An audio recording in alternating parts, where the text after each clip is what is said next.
Dear student, hope you will be fine. The topic for today's discussion is array of structures in C. हम structures पे discussion कर रहे थे। हमने देखा कि जो स्ट्रक्चर है उसमें हम डिफरेंट टाइप के एलिमेंट्स को, डिफरेंट टाइप के डेटा टाइप्स के एलिमेंट्स को हम ग्रुप कर सकते हैं, कंबाइन कर सकते हैं। स्टूडेंट्स, जिस तरीके से हम स्ट्रक्चर्स में डिफरेंट डिफरेंट टाइप्स को ग्रुप करते हैं, हम स्ट्रक्चर की एक एरे भी बना सकते हैं। लेकिन यहाँ पर हमें एक बात ये ध्यान में रखनी है कि जो स्ट्रक्चर होता है उसको मैनिपुलेट करने के लिए हमें स्ट्रक्चर वेरिएबल्स बनाने होते हैं। अगर हमें एक स्टूडेंट के डेटा को सेव करना है तो हमने एक स्ट्रक्चर वेरिएबल बनाया, दो स्टूडेंट के डेटा को सेव करना है तो हमने दो स्ट्रक्चर वेरिएबल बनाए। सपोज़ आपके पास में आपको 10 स्टूडेंट्स का, 20 स्टूडेंट्स का डेटा सेव करना हो स्ट्रक्चर में, तो आप वहाँ पर 1 बाई 1 नहीं सेव कर सकते हैं। इट मीन्स यहाँ पे हमें स्ट्रक्चर वेरिएबल की एरे बनानी पड़ेगी और यही कॉन्सेप्ट हमारा एरे ऑफ स्ट्रक्चर्स कहलाता है। Declaring an array of structures is same as declaring an array of fundamental type. अगर आप एरे ऑफ स्ट्रक्चर्स बनाते हैं तो ये बिल्कुल सेम है एरे की तरह। Students, since an array is a collection of elements of same type, array क्या है? कलेक्शन है एलिमेंट्स ऑफ सेम टाइप का। In an array of structures, अगर हम एरे ऑफ स्ट्रक्चर्स की बात करें, each element of an array is of structure type. यहाँ पर जितने भी एलिमेंट्स होंगे एरे के वो आपके स्ट्रक्चर टाइप के होंगे। इट मीन्स हमें यहाँ पर एलिमेंट्स की एरे बनानी होगी जो स्ट्रक्चर के इनसाइड एग्जिस्ट करेंगे। स्टूडेंट्स, फॉर एग्जांपल मैंने एक स्ट्रक्चर क्रिएट किया कार नेम का, जिसमें हमने एक स्ट्रिंग बनाई कि कार कब मेक हुई, उसका मोड क्या है, कौन से ईयर में बनाई गई। अब देखिए, ये हमारा क्या है, पूरा का पूरा एक स्ट्रक्चर टाइप है। स्ट्रक्चर का नेम क्या है? कार है। अगर आप यहाँ पर एलिमेंट्स की एरे बनाते हैं स्ट्रक्चर टाइप की, तो हम ये कह सकते हैं कि यहाँ पर ये एरे बनेगी स्ट्रक्चर्स की। अब देखिए, अगर मैं इन एलिमेंट्स में कुछ डेटा को सेव करना चाहता हूँ तो मुझे यहाँ पर, तो स्टूडेंट्स यहाँ पर हम स्ट्रक्चर की एरे बनाएंगे और इस तरीके से हमने यहाँ पर एक स्ट्रक्चर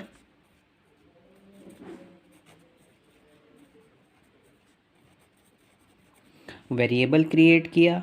और ये जो स्ट्रक्चर वेरिएबल है आपका, इसकी हमने क्या 10 स्ट्रक्चर वेरिएबल्स क्रिएट किए हैं, एरे क्रिएट किए हैं। अब नाउ यहाँ पे जो एक एक वेरिएबल होगा उसके इनसाइड 3 एलिमेंट सेव होंगे। तो स्टूडेंट्स, अगर हम इस डायग्राम को देखें तो हमें ये पता चल रहा है कि यहाँ पर ये एक स्ट्रक्चर वेरिएबल है जिसमें हमने 10 एरे ऑफ स्ट्रक्चर वेरिएबल्स हमने क्रिएट की। अब यहाँ पे एक एक वेरिएबल जो है एक एक कार की डिटेल को सेव करेगा। सबसे पहले जो हमने स्ट्रक्चर क्रिएट किया उसमें मेक नेम है, स्ट्रिंग है, मॉडल है और वैल्यू है, 3 एलिमेंट्स हैं।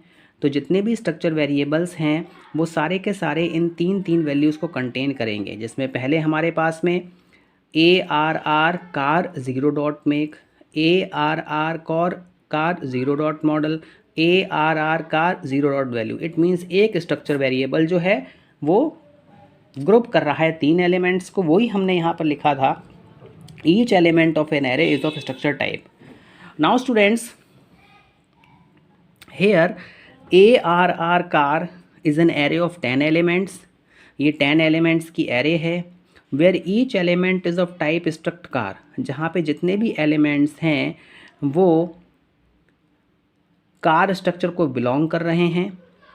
वी कैन यूज़, हम यूज़ कर सकते हैं ARR कार, ये जो हमारा स्ट्रक्चर वेरिएबल्स है, इसमें 10 स्ट्रक्चर्स को ग्रुप करने के लिए। आप चाहें तो यहाँ पे 50 एलिमेंट्स को ग्रुप कर सकते हैं, आप चाहें तो यहाँ 60 एलिमेंट्स को ग्रुप कर सकते हैं। To access individual elements, individual elements को एक्सेस करने के लिए हम यहाँ पर सबस्क्रिप्ट नोटेशन को यूज़ करते हैं।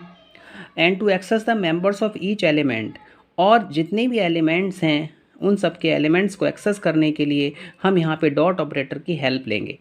जैसे कि आपने इस डायग्राम में देखा कि मुझे अगर पहली कार के मॉडल को फाइंड आउट करना है तो हमने यहाँ पे लिख दिया ARR कार 0 मॉडल। इसके नेक्स्ट मॉडल को फाइंड आउट करना है ARR car 1 model. Now students, अब देखिए यहाँ पर ARR student 0 points to the 0th element of an array. ये 0th एलिमेंट को फाइंड आउट करता है, पॉइंट आउट करता है। ARR स्टूडेंट 1 ये पॉइंट आउट करता है first element of an array को। तो इस तरीके से हम यहाँ पे स्ट्रक्चर की एरे क्रिएट करते हैं। नाउ स्टूडेंट्स, अब देखिए अगर आपको एरे को एक्सेस करना है तो देखिए हम वहाँ पे या तो डॉट ऑपरेटर का यूज़ करते हैं या फिर हम एरो ऑपरेटर का यूज़ करते हैं। तो देखिए अगर आप जो 3 फील्ड हमने बनाई हैं, जैसे हमने कार मॉडल बनाया तो कार मॉडल में हमको मेक को एक्सेस करना था तो हमने यहाँ पर ARR कार 0.make, मॉडल को एक्सेस करना है तो ARR कार 0.model, वैल्यू को एक्सेस करना है तो ARR car 0.value। Now students, हमने प्रीवियस एग्जांपल्स जितने भी किए हैं उसमें हमने स्टूडेंट स्ट्रक्चर को क्रिएट किया है। वहाँ पर हमने नेम फील्ड ली थी, एक हमारे पास में रोल नंबर फील्ड थी और एक हमारे पास में मार्क्स फील्ड थी। तो अगर हम वहाँ पे एरे ऑफ स्ट्रक्चर क्रिएट करें तो हम किस तरीके से उसको एक्सेस करेंगे वो हम देखते हैं। तो स्टूडेंट्स यहाँ पे ARR स्टूडेंट 0.name ये रिफ़र करता है नेम मेंबर को और ये बिलोंग करता है 0th element of an array. It refers to the name member of the 0th element of an array. इसी तरीके से अगर रोल नंबर को एक्सेस करना है तो रोल नंबर को एक्सेस करने के लिए it refers to the roll number member of the 0th element of an array. ठीक है, यहाँ पर अगर वैल्यू 1 हो रही है तो हमारे पास में हम सेकेंड एलिमेंट को एक्सेस कर रहे हैं, 2 हो रही है तो थर्ड एलिमेंट को एक्सेस कर रहे हैं, 0 है तो फर्स्ट एलिमेंट को एक्सेस कर रहे हैं। तो ये पोजीशन यहाँ पे चेंज होती रहती है। इसी तरीके से अगर आप मार्क्स को एक्सेस करना चाहते हैं तो आपने वहाँ पर ARR STU 0.marks आपने पुट किया। It refers to the marks member of the 0th element of an array. Now student देखिए यहाँ पर 2 ऑपरेटर्स हमने यूज़ किए हैं, एक हमारे पास में स्क्वायर ब्रैकेट है और दूसरा हमारे पास में डॉट ऑपरेटर है। हमने एसोसिएटिविटी और प्रेसिडेंस लर्न किया है। एसोसिएटिविटी हमें ये बताती है अगर लेवल सेम है तो हम एग्जीक्यूशन किस तरीके से करेंगे, लेफ़्ट टू राइट करेंगे या फिर राइट टू लेफ़्ट करेंगे। अब यहाँ पर दोनों ऑपरेटर का जो लेवल है वो एक ही प्रायोरिटी है इनकी।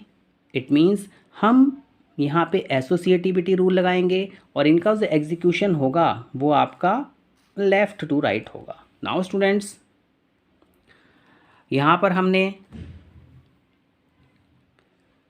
Standard input output header file को इंक्लूड किया, यहाँ पर हमने string.h हेडर फाइल को इंक्लूड किया, यहाँ पर हमने एक कांस्टेंट क्रिएट किया। देखिए अगर आप सी लैंग्वेज में कांस्टेंट बनाना चाहते हैं तो एक तो हम CONST कांस्टेंट कीवर्ड का यूज़ करते हैं और दूसरा हमारे पास में एक डिफाइन प्री प्रोसेसर होता है जिसका कि हम यूज़ करते हैं।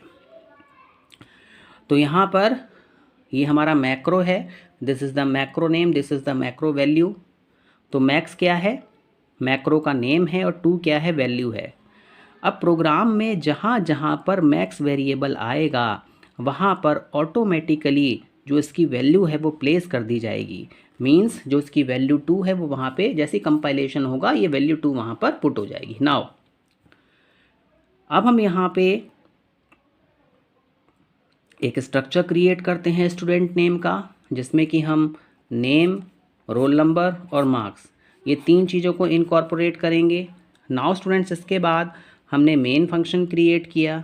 मेन फंक्शन में देखिए हमने यहाँ पर स्ट्रक्चर वेरिएबल क्रिएट किया है। स्ट्रक्ट स्टूडेंट, और ये जो हम यहाँ पे लिख रहे हैं ARR स्टूडेंट, और ब्रैकेट में हमने मैक्स वैल्यू दी है, तो यहाँ पर जो मैक्स 2 है वो ऑटोमेटिकली कंपाइलेशन होगा तो प्लेस हो जाएगा। इट मीन्स यहाँ पर जो हमने एरे ऑफ स्ट्रक्चर्स बनाई है उसकी वैल्यू कितनी है, 2 है। नाउ हमने एक आई वेरिएबल लिया, आई वेरिएबल की हेल्प से हम लूप को क्रिएट करेंगे क्योंकि हमें स्टूडेंट की डिटेल को सेव करना है, और यहाँ पे हम 2 स्टूडेंट की डिटेल को एक साथ में सेव कर सकते हैं।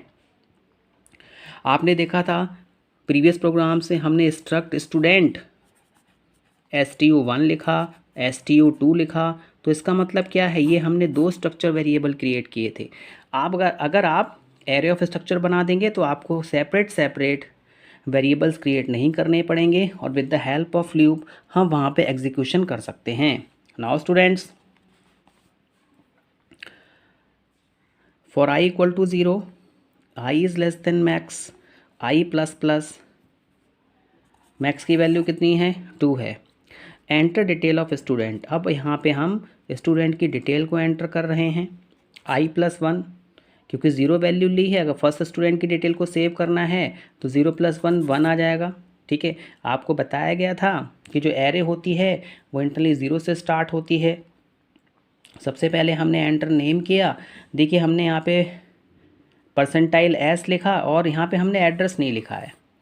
मैंने आपको बताया था कि जो भी वेरिएबल होगा ARR स्टूडेंट i.name, तो नेम एक्सेस हो जाएगा। एड्रेस नहीं लगाया क्योंकि एरे का नेम जो होता है अपने आप में क्या होता है, एड्रेस तो कंटेन करता है। रोल नंबर के लिए आपने एड्रेस लगा दिया, ARR स्टूडेंट, i की वैल्यू 0 है तो 0. Roll number. इसी तरीके से हमने यहाँ पे मार्क्स एंटर कर दिए। जो भी हमने नेम, रोल नंबर और मार्क्स सेव किए हैं उनको हम लूप की हेल्प से प्रिंट करेंगे। तो यहाँ पर सबसे पहले आपने एक कमेंट, मतलब एक टेबल प्रिंट हो जाएगा, नेम, रोल नंबर और मार्क्स का हेडिंग्स आ जाएंगी। इसके बाद में for i equal to 0, max की वैल्यू कितनी है, 2 है क्योंकि 2 एलिमेंट्स हैं। इसके बाद में हमने प्रिंटफ स्टेटमेंट के इनसाइड %s, %d और 0.2, देखिए जो विड्थ दिखाता है मीन्स कितना स्पेस आएगा, उसके लिए हम यूज़ कर देते हैं इसके लिए डेसिमल पॉइंट्स के लिए। तो ARR student i.name, name access करने के लिए, रोल नंबर एक्सेस करने के लिए ARR student .i roll number, marks save करने के लिए ARR स्टूडेंट i.marks। तो इस तरीके से हमने इस प्रोग्राम को देखा। I hope you have understood. तो स्टूडेंट, इस तरीके से हम एरे ऑफ स्ट्रक्चर्स बनाते हैं। एरे ऑफ स्ट्रक्चर्स बेसिकली ये है, अगर आप स्ट्रक्चर वेरिएबल को ग्रुप करना चाहते हो तो हम वहाँ पर एरे ऑफ स्ट्रक्चर्स बनाएंगे, और यहाँ पे ईच एलिमेंट, जो हमारी ईच फील्ड होगी वो स्ट्रक्ट के एलिमेंट को ग्रुप करेगी, कंबाइन करेगी। I hope you understood this lecture. Thank you very much.